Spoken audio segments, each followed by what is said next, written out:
Aquella noche el tren no traía pasajeros, traía sustitutos. Bienvenidos al archivo de los relatos. Mi nombre es Héctor Montoya. Algunos casos se cierran, otros quedan abiertos. Aquí las respuestas no siempre importan tanto como las preguntas. Escucha con atención. ¿Qué harías si presenciaras algo imposible, algo que parece un error de la realidad, un desliz en el tejido del mundo? Apaga las luces, sube el volumen y prepárate para una historia que te perseguirá durante días. Si te gustan los relatos sombríos, suscríbete ahora y acompáñame hasta el final, si tienes el valor. Este es el cuento del intercambio del tren nocturno. El visitante y la estación. La carretera cortaba el campo como una cicatriz antigua. Eduardo conducía desde hacía horas, los faros del auto apenas rasgando la oscuridad. Se dirigía a Santa Dalia, una ciudad pequeña, olvidada en los mapas, donde pensaba descansar unos días, lejos del ruido, lejos de las exigencias, lejos de la gente. Cuando el GPS dejó de funcionar, notó que la señal del celular también había desaparecido. Solo quedaban el sonido del motor y el canto apagado de los grillos. Avanzó unos kilómetros más hasta ver un letrero de madera inclinado al borde del camino. Bienvenido a Santa Dalia, población CIN 1204. La pintura estaba descascarada y el número parecía haber sido reescrito varias veces. Llegó a la posada poco antes de las 10. La dueña, una mujer de ojos hundidos y sonrisa automática, le entregó la llave con prisa. La cena ya terminó, pero dejé una sopa en la cocina, dijo, como si recitara algo ensayado. Eduardo agradeció, pero no tenía hambre. Necesitaba estirar las piernas, despejar la mente. Entonces escuchó a lo lejos el silbido de un tren. Sonaba apagado, arrastrado, como un grito proveniente de otra era. La dueña de la posada, que ya subía las escaleras, se quedó inmóvil por un segundo. «No vaya a la estación», murmuró sin girar el rostro. Eduardo frunció el ceño. «¿Por qué?» Ella solo negó con la cabeza y desapareció por el pasillo. Intrigado, se puso el abrigo, tomó el celular, que seguía sin señal, y salió. El aire nocturno era frío, el viento traía olor a hierro y a lluvia lejana. La ciudad dormía, solo algunos postes parpadeaban con una luz amarillenta. La estación quedaba a unos 15 minutos a pie. Al llegar, vio que el lugar estaba en ruinas. El reloj de la fachada marcaba las 23:47, detenido desde hacía mucho tiempo. Aún así, un tren se aproximaba. Eduardo se ocultó detrás de un pilar, observando. Las ventanas estaban oscuras, y el maquinista no era más que una sombra inmóvil. El tren se detuvo con un chirrido largo y enfermizo. Entonces comenzaron a bajar niños, una fila silenciosa, cada uno sosteniendo una pequeña maleta de cuero. Del otro lado del andén otros niños esperaban, idénticos a los primeros.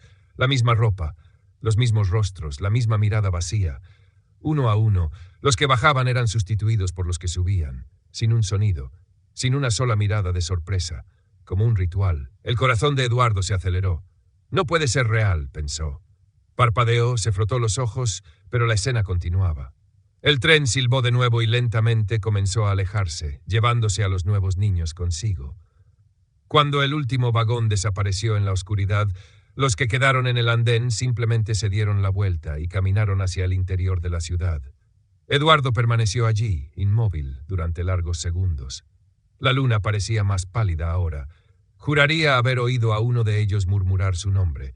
Entonces notó algo que lo hizo retroceder un paso. En el suelo, junto a las vías, había una maleta igual a las otras abierta. Dentro, una fotografía antigua con su rostro, aún de niño. La ciudad que olvidó el tren. Eduardo regresó a la posada tambaleándose, con la fotografía aún entre las manos. La imagen estaba amarillenta, con los bordes gastados, y mostraba a un niño de unos 7 años, él mismo, inconfundible. En el reverso, escrito con letra temblorosa, Santa Dalia, 1998. Pero aquello era imposible. Nunca había estado allí antes, al menos no que él recordara. Al entrar en la posada, notó que las luces de la recepción estaban apagadas. La dueña, sentada detrás del mostrador, fingía dormir, pero sus ojos se movían bajo los párpados. Eduardo la llamó en voz baja. «Señora, disculpe, ¿pasa algún tren por aquí todas las noches?» Ella abrió los ojos lentamente y por un instante pareció realmente asustada. «No hay trenes en Santa Dalia», respondió con firmeza, apartando la mirada. «No desde el accidente». «¿Qué accidente?» «Buenas noches, señor Eduardo», lo interrumpió, cerrando de nuevo los ojos. «Será mejor que descanse». El sonido de la lluvia comenzó a golpear las ventanas y un trueno ahogó el silencio tenso. Eduardo subió a su habitación, pero el sueño no llegó. Cada vez que cerraba los ojos veía a aquellos niños marchando en silencio, intercambiados como muñecos sin alma. Y lo peor, veía su propio rostro entre ellos. Al amanecer, decidió investigar. Salió temprano y fue al pequeño café de la plaza principal. Detrás del mostrador, un hombre de bigote servía café negro a un grupo de vecinos callados. En cuanto Eduardo preguntó por el tren, el murmullo de las conversaciones murió al instante. Todos lo miraron con la misma expresión, esa mirada que te ruega que no sigas preguntando. Debe haberse confundido, dijo el hombre del mostrador, nervioso. Las vías fueron arrancadas hace 20 años. Pero estuve allí anoche. El tren se detuvo y... El anciano levantó la mano, cortando la frase. Ya escuché esa historia antes. Gente que ve lo que no debería ver. ¿Cómo dice? Algunos aseguran que el tren aún pasa para recoger lo que quedó pendiente, susurró una de las mujeres sentadas al fondo. Y quien mira, quien ve de verdad, termina siendo llamado de vuelta. Un escalofrío recorrió la espalda de Eduardo.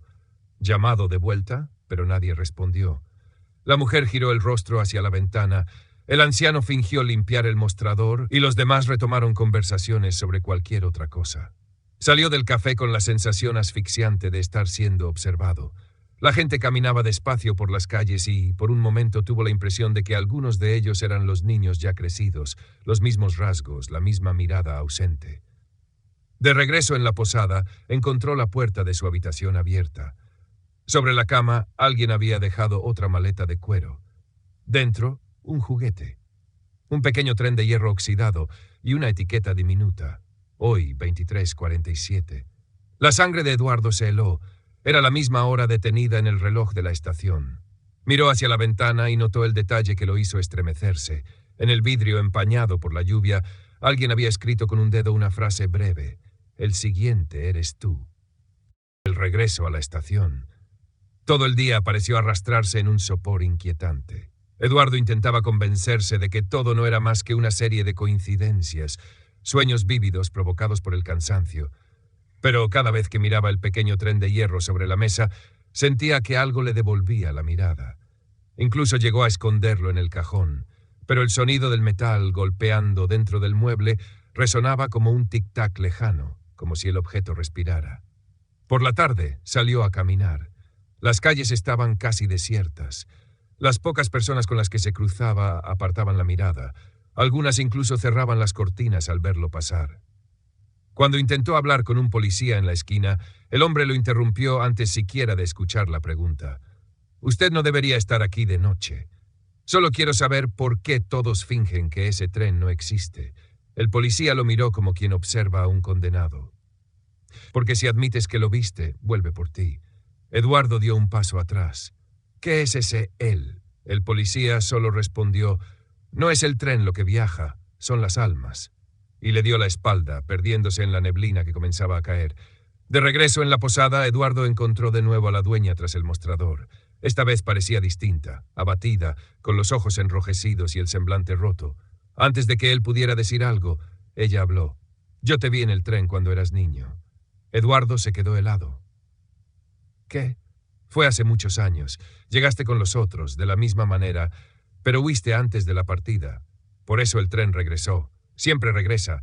Él la tomó por los hombros, desesperado. ¿Qué les hacen a los niños? Ella comenzó a llorar con la voz temblorosa. No se los llevan, los sustituyen. Las piernas de Eduardo flaquearon.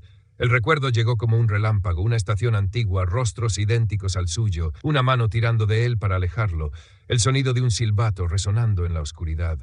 Su madre cargándolo en brazos, diciendo entre sollozos, «Nunca mires atrás». Pero él miró, y ahora el tren sabía dónde encontrarlo. A las 23:30, incapaz de resistir el impulso, salió una vez más.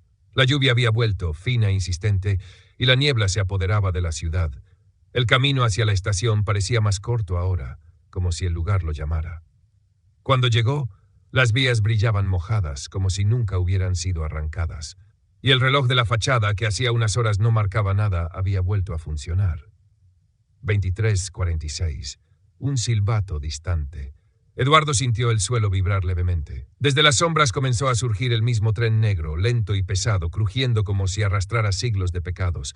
Levantó el celular, intentando grabar, pero la pantalla quedó en negro. Intentó correr, pero sus pies parecían pegados al suelo.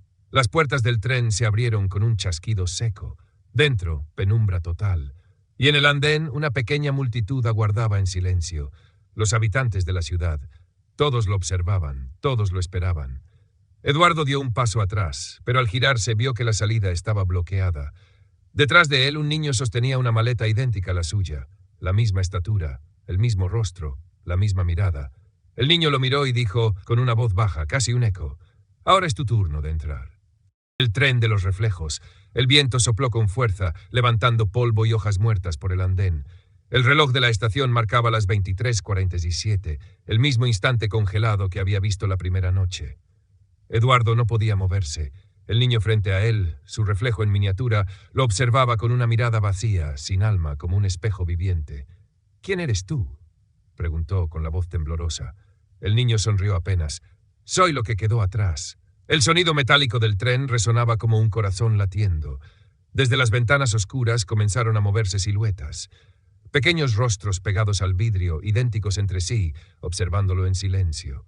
Eduardo dio un paso atrás, pero la gente del pueblo, ahora reunida por completo, rodeaba el andén, inmóvil, como estatuas. Una figura alta emergió del primer vagón.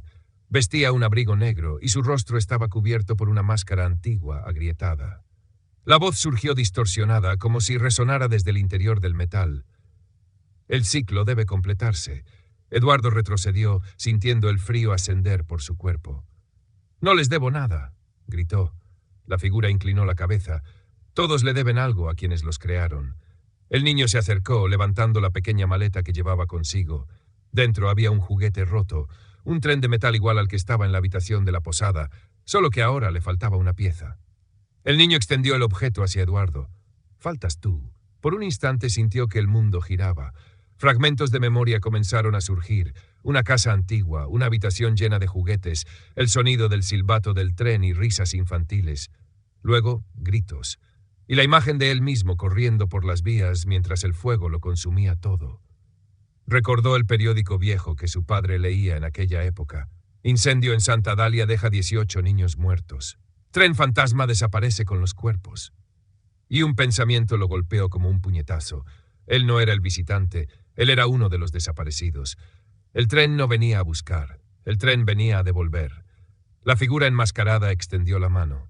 El intercambio debe continuar, cada uno devuelve el reflejo que el mundo olvidó. Eduardo sintió el suelo estremecerse. Las vías comenzaron a brillar en rojo, como si la sangre corriera por ellas. La multitud de habitantes, o lo que fueran, empezó a murmurar al unísono. El intercambio, el intercambio, el intercambio. El niño dio un paso más, ahora lo suficientemente cerca como para tocar su mano. Su contacto era gélido, casi irreal, y al hacerlo Eduardo vio su propio rostro envejecer ante los ojos del niño, mientras el de él ganaba color, vida, calor. Intentó soltarse, pero las sombras lo sujetaban por los pies. El tren rugía, hambriento.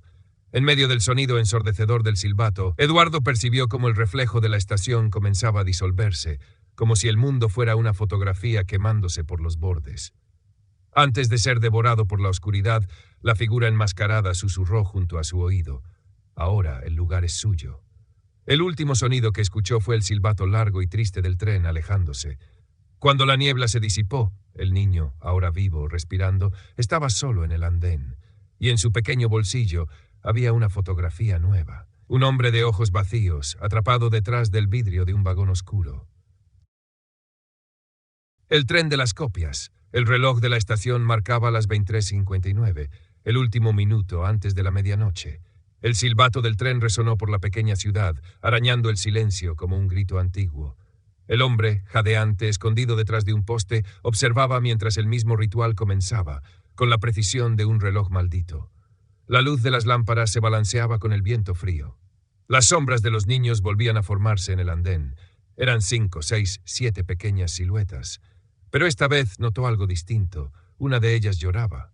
El sonido apagado era demasiado humano. Los hombres de abrigo largo aparecieron de nuevo, guiando a los niños en fila. Cada uno bajaba del tren con el rostro pálido, la mirada vacía. Cada uno subía con la misma expresión, el mismo cuerpo, la misma estatura, pero algo en el aire decía que no eran los mismos. El hombre retrocedió, con el corazón desbocado. El recuerdo de la niña del cuaderno lo perseguía. Si vuelve, no mires a los ojos. El viento sopló y escuchó su propio nombre. No fue un eco, fue una voz infantil llamándolo. Eduardo. La sangre se le heló.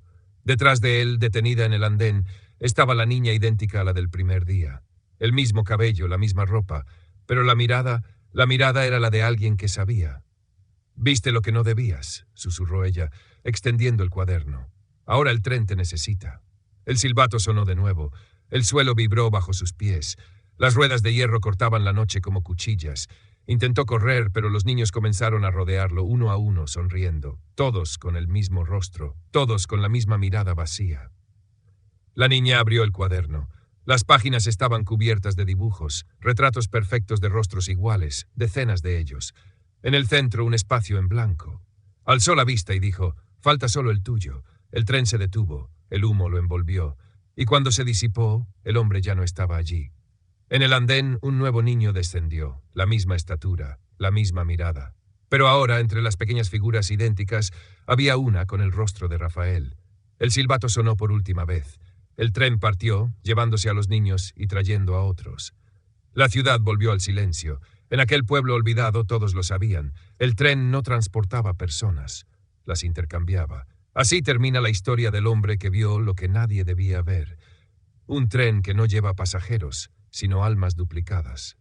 Ahora dime, si hubieras estado allí, en esa estación, ¿habrías tenido el valor de mirar dentro de un vagón? Si esta historia te estremeció, suscríbete al canal para más relatos sombríos como este. Deja en los comentarios qué crees que transportaba realmente el tren y quiénes eran los niños intercambiados. Hasta el próximo viaje, donde tal vez tú seas el siguiente en abordar.